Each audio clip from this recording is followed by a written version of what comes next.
Welcome back to another episode of the Whole Roofing Podcast. Today we have Mary Jayne Apple with us, so she's going to tell us a little bit about herself. Mary Jayne? What do you want to know about me, Emily? Well, age, husband, children. Okay, I'm 65, and which reminds me I need to call Medicare today, but anyway, you can edit that out. No, that'll remind our viewers. There might be some of them that need that I'm too. married to Brad. Brad has his own dump trucking business, Apple Trucking. Bad Apple. 3 boys, Troy, Trevor, and Neil. Troy's my store-bought, and Trevor and Neil are my homegrown, as I could say. I work part-time at Craneworks now, and involved with some things in recovery in Rush County. That's about it. That's awesome. So you mentioned Brad. So I always see Brad, and do you ever get jealous of the other 4-legged woman in his life? No, not this one. The dog that he had before, I used to say that if he could teach her how to cook, that I was out. Because she was quite the companion and adored him completely. But yeah, he's known for his dogs in his truck. And I was going to say, I always pass him, and she's always in there. Yeah, and she has quite the unique name, too. Her name is Dave. So you mentioned that you work at Craneworks now, but tell us, like, what you've done in the past, like where you started out at and how you got to where you're at now. Like, you can go as far back as getting out of high school.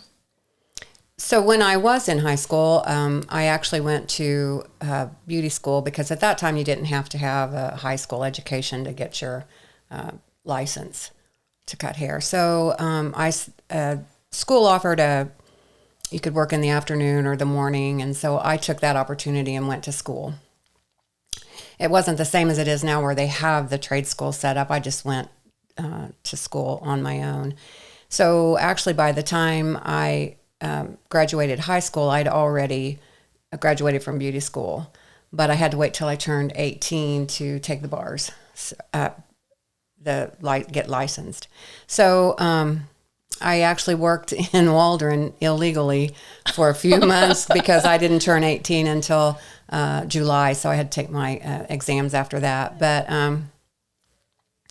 actually, it was so long ago that summer Elvis died, and I remember that vividly because the women in the beauty shop in Waldron were mourning. All crying. Yes, it was terrible. But anyway, then, so I also went to be a lab tech and decided I didn't want to be stuck in a basement.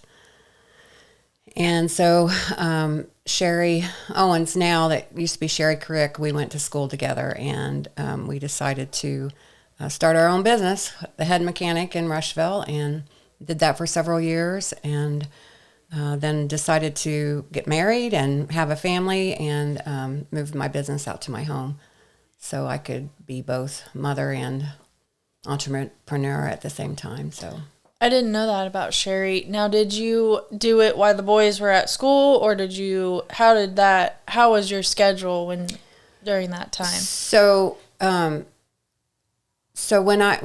I had Trevor and I went back to work, I babysat during the day, and then when Brad got off work, then I went to work cutting hair. So that's how we worked it for a while. And then, for a little while, Trevor went to Brad's sister as babysitter, but then we worked that out that he would watch them in the evenings and I would be there with him in the day. But then it just worked out to where I wanted my business in my home so I could have them there and take care of them and make sure the boys weren't killing each other. Right, and be flexible with my time with them and still be able to have some income, because that was important. Yeah. So how long did you cut hair? 20-some years. What made you shift that it was time to make a change? So the boys were grown, basically, and so cutting hair at home, it's like you're always at work. Yeah. And people kind of think that since you're home that you can just cut hair anytime. And so it just got to be where I wanted to be able to walk away from it and not. So I quit that and actually went and detasseled for a summer and did some deroguing and stuff like that for a summer, and then went to work for a farm service agency. It's part of USDA, and worked there for 20 years. And now I'm in another place. Now I don't think I've got 20 years at this job. So, which that one you work Monday through Thursday, and you have your Friday long weekend. And I know you were kind of nervous about starting that position, but I know now that you're there, you're happy to be there, and you're kind of the mother hen of the office. Well, that kind of works out everywhere I go, it seems. But, it's actually my boss, the president, is the same age as Trevor. So my boss is the same age. You just take her under your wing like one of your kids. Yeah. We talk about Dave Ramsey here a lot because we're passionate, and the guys here, a lot of them are going through it right now. Last episode, I talked to Jonathan about him and Crystal's journey, about they're paying off all their debt, how they're kind of being, they're cutting stuff out, being they're being frugal about stuff, taking on side gigs. Tell me a little bit about how you and Brad, when you guys were working those jobs, like how you were creative on saving money, doing the side gigs, just a little bit about that. Well, the day before Brad and I got married, Brad got laid off from, they actually did, they laid railroad track by hand. So that's a whole other episode. But anyway, he got laid off the day before. So, and I was in school, in lab tech school at that time. So, and then we had Troy. It was real important that we had a real fast plan on budget. And so Brad, actually, we cut wood to heat the house. I knew exactly when the stores had their sales on vegetables and things like that. We ate a lot of oatmeal. I just had to be incredibly frugal with everything that we did because we didn't have any money. Did odd jobs till Brad got a job. Did odd jobs like fencing, putting up fence, things like that.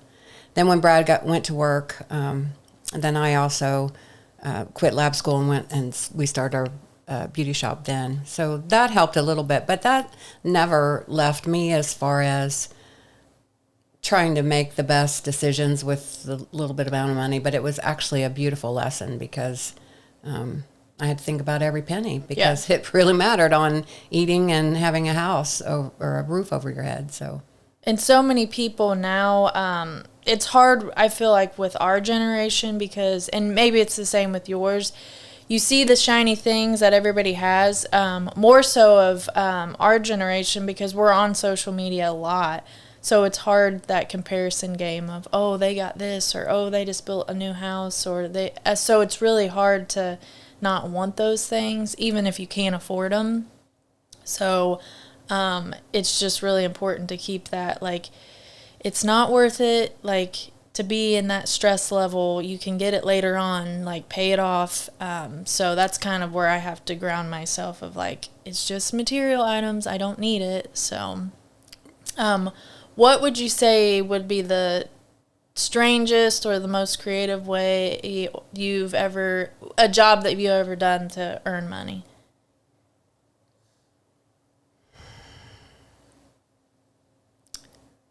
Here's an example for me. I used to clean Producers, the stockyard out on 44. And it didn't pay very good money. I mean, it was nice when they lumped the monthly payment together, but it was, looking back, it was not worth it because, and then you'd go in there and clean, and then someone would come in with dirty boots on when you were cleaning. So it really wasn't worth it. But at the time, it was helping pay our bills. So Yeah. So I don't know that I can come up with a really, I mean, I cleaned also, just anything that I could do to make a buck. I guess probably the most interesting would be going out and deroguing, and we just. And that's hard work. It was hard work, but it was odd at my age to be out there, and they're like, "Who's it? Are you lost, ma'am?" Yeah, but it was, it was healthy and it was Yeah. outside, but that was probably maybe the least likely thing that I thought that I would do to. How did you get into that? Oh, I know. We raised tobacco. We did that. Brad and I, for a couple years, raised tobacco, which was interesting. We Very don't really interesting. have much tobacco around here. And so, the best I can explain it, they have that you have a base, and we didn't. We had someone else's, and that gives you.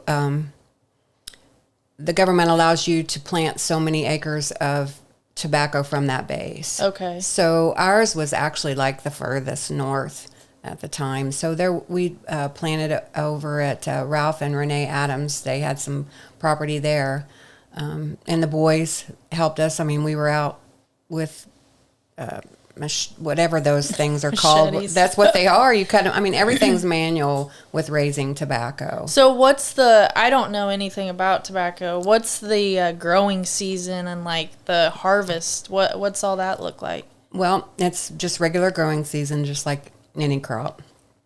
The harvest that was the tricky part, because when you cut it, you have to cut it when it's ready. You can't just put it off. Kind of like hay. It has to go. Yeah, I mean, it's even more picky than hay. So you cut it and then you put it on stakes. The leaves go on stakes, and so I was cutting hair at the time, and Brad had his truck. So when that came ready to harvest, we both had to stop what we were doing and go do that. And then you hang it in a barn so it'll dry, and then you have to strip the leaves so you can get those in bales and sell them. And it's all manual, and the whole family was involved, and we did that for a couple of years. But it was actually good money, and Brad put up hay. I helped him do that, not like like I was on the wagon doing all that, but if I could drive and do stuff like that, drive the baler, I would do that. We worked all the time basically to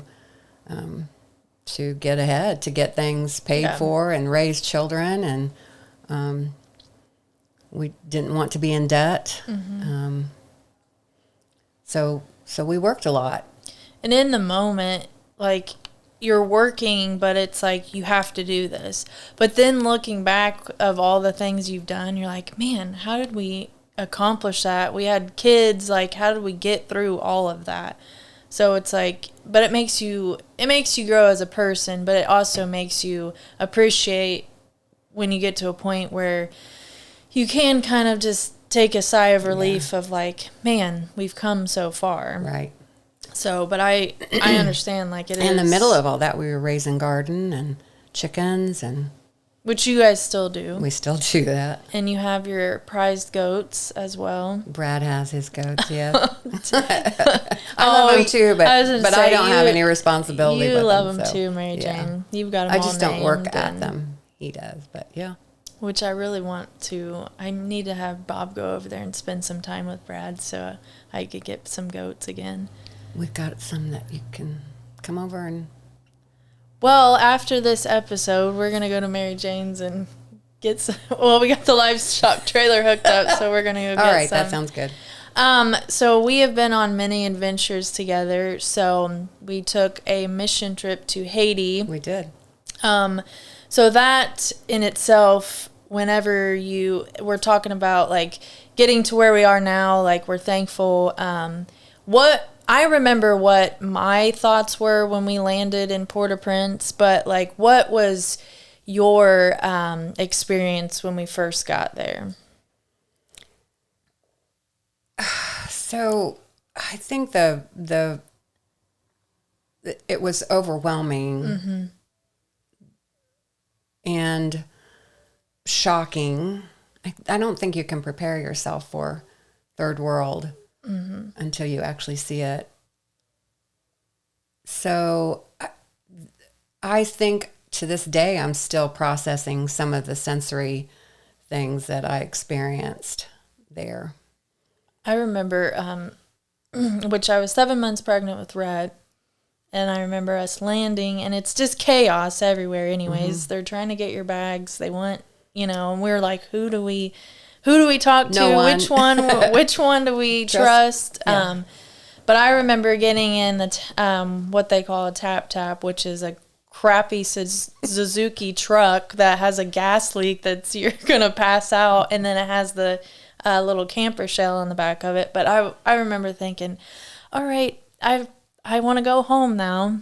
So, but just having that brings you closer with the group that you go with. But more importantly, I'm proud to be an American. Like Labor Day is coming up. Like we're blessed to be here.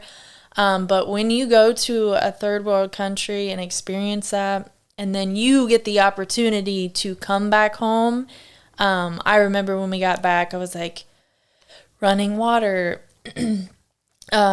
flushing toilets, like hot food, like there were no flies on our meat, like just the stuff that they endure every day, and that's normal to them. Like we are so blessed to be here. Washers and dryers. And, yes. And stoves and trash cans. And I know that trash pickup. We have no concept of not trash pickup or some place to take trash. And when you don't have that, it's incredible what that looked like. I mean, the amount of just stuff everywhere. I would be overwhelmed living there, but they're used to it, which is just, but the thing is, like, we have all these opportunities, all these resources, and we're some of the most unhappy people. And then you go over there and you see that they're just happy. Yeah. I have a little,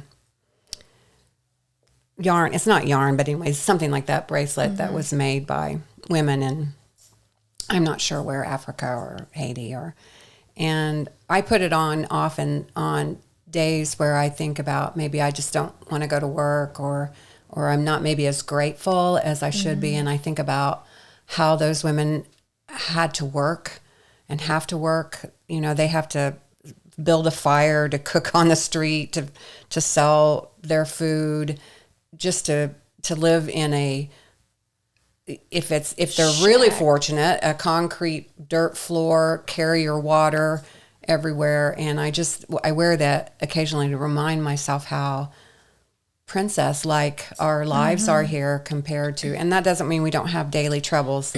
I don't mean that, but just the luxury we have as Americans is just not noticed until you actually go see. Yes. And for a long time when we came back, I just walked around just so grateful and mad all at the same time that not everybody saw that they were like, what are you complaining about?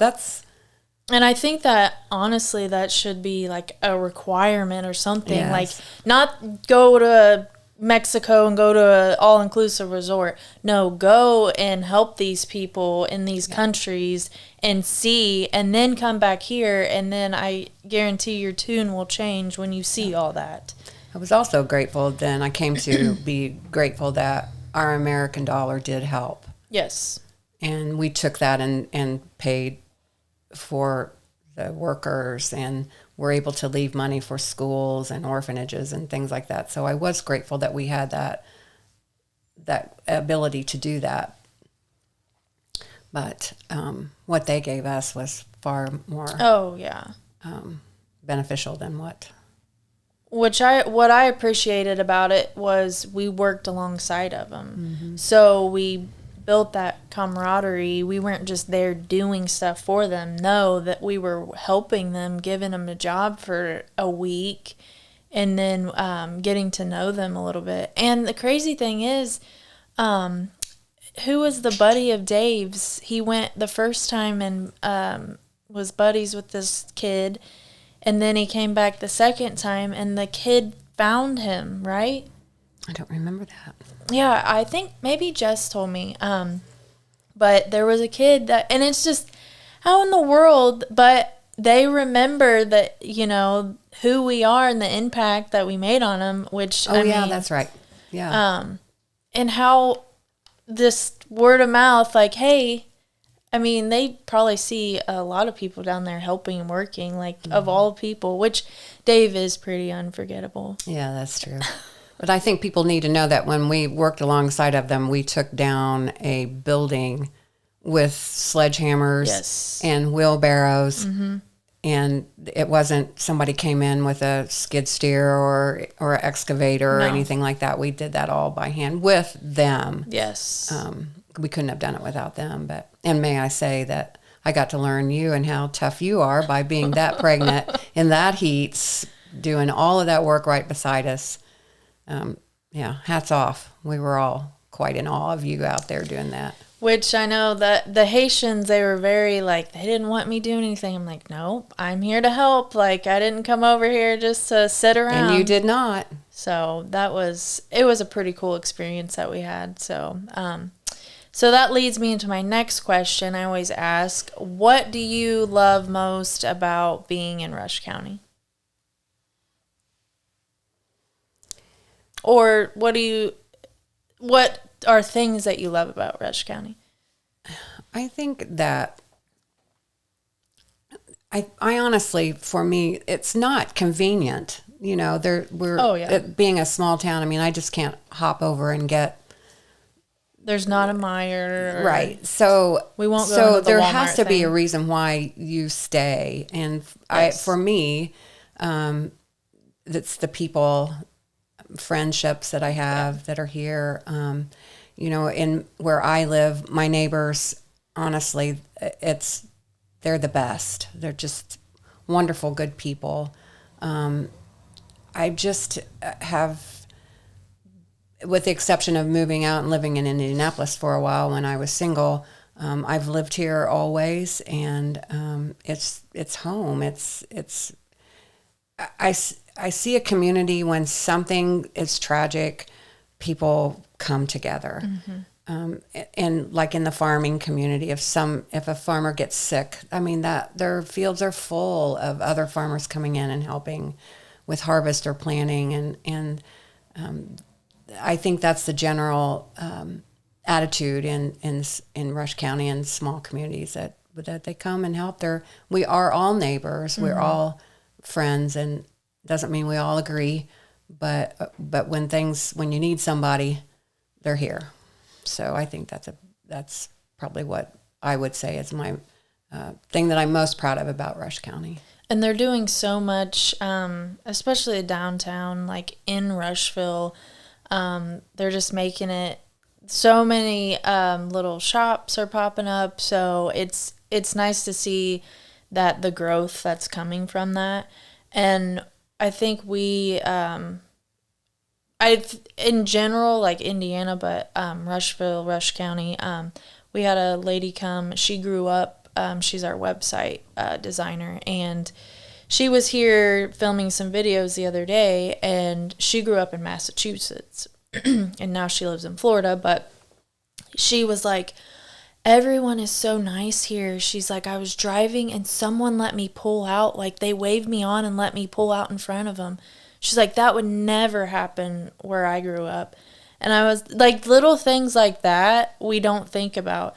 And like when I'm driving, you know, people wave at you, county road, people wave. And like the kids half the time are like, who was that, Mom? I was like, I don't know. Just somebody being nice, waving. You wave back to them. So just stuff like that I love it here.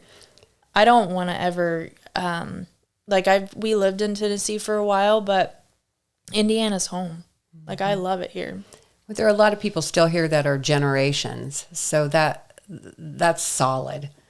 That you don't. I mean, maybe there's not a lot of diversity, but it's it's good people. Yes. Yeah. And we'll talk about that when you go to four-way stop, you wave somebody, whether it's your turn or not, you like to let them have.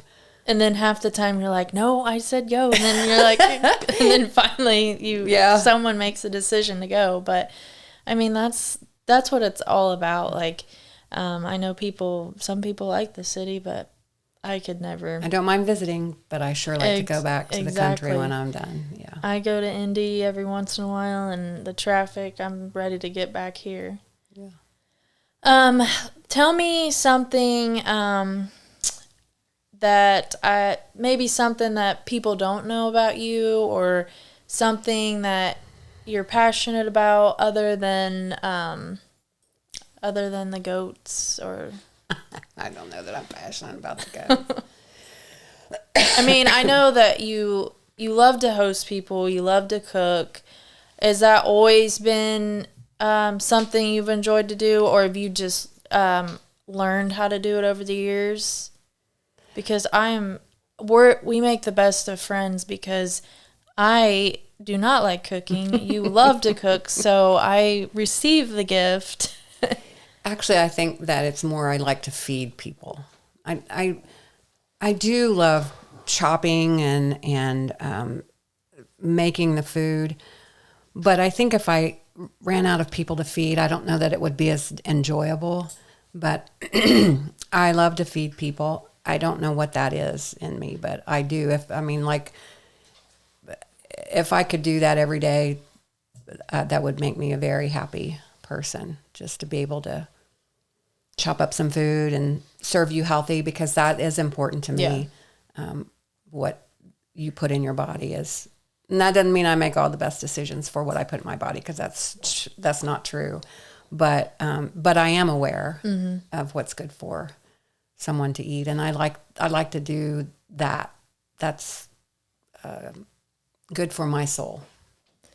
And it feeds me to feed people, I guess is how I should say. Now, have you just learned how to do it over the years, or have you always kind of... My grandmother was an excellent cook. She didn't like messes, so I was allowed to watch her.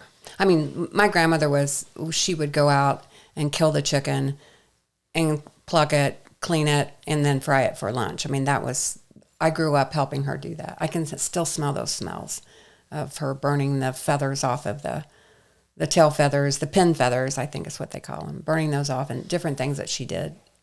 My mom was, I could get a big bowl and work with her and make a mess. She didn't care. So they really taught me how to cook and and they taught me, and that's another thing I think that is an advantage of my age and my generation. Like my grandmother taught me, if you can take a chicken and you can make 5 meals out of it. And you can. Mm-hmm. And you can save money that way, and you're feeding your family healthy that way. And so that was always kind of a challenge to me, like when I told you when we started out and didn't have anything, how many ways I could make food go and still provide a good tasting meal and nutritious meal. So all of that, I've always enjoyed that. I like to open up a refrigerator and see what's left over and try to make something new out of it, so that I'm not wasting anything. And so that's why I like to cook. And you didn't know you were getting leftovers sometimes, did you? I'll take the leftovers. You didn't know I don't care. It was a redone meal. If I don't have to cook, I'm all on board. I don't care. Yeah. So we'll wrap this up. One last question. What would you say to your younger self? Like, what kind of, what would you tell her?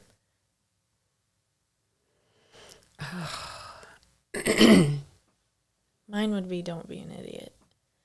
I would tell my younger self that. Don't be an idiot. Now, how young are you going back? Because there's a lot of things I tell the really young. You can go whatever age you want. We need a couch for that rather than chairs. I don't know that I would, I think that I would just, no, I don't know what I would tell my younger self, anything any different than. Which, I mean, if you changed anything, you wouldn't be who you are today. So Yeah, I'm not going to tell you I don't have regrets. I have a million regrets. There's things that I don't know how people say they don't have regrets. There's a million things I do differently. Yeah. But I don't get that opportunity. But what opportunity I do get is to make better with what I have today. So I guess that I would tell my younger self, you're going to screw up, but you're going to have another chance. You don't get to unscrew it up, but you can make something good out of what you've screwed up. I like that. And so I guess that's what I would say. Awesome. Well, Mary Jayne, thank you for coming in today. You're welcome. I love chatting with you. So we could chat all day, but we're going to keep this short and sweet. So until next time, guys, thanks for watching.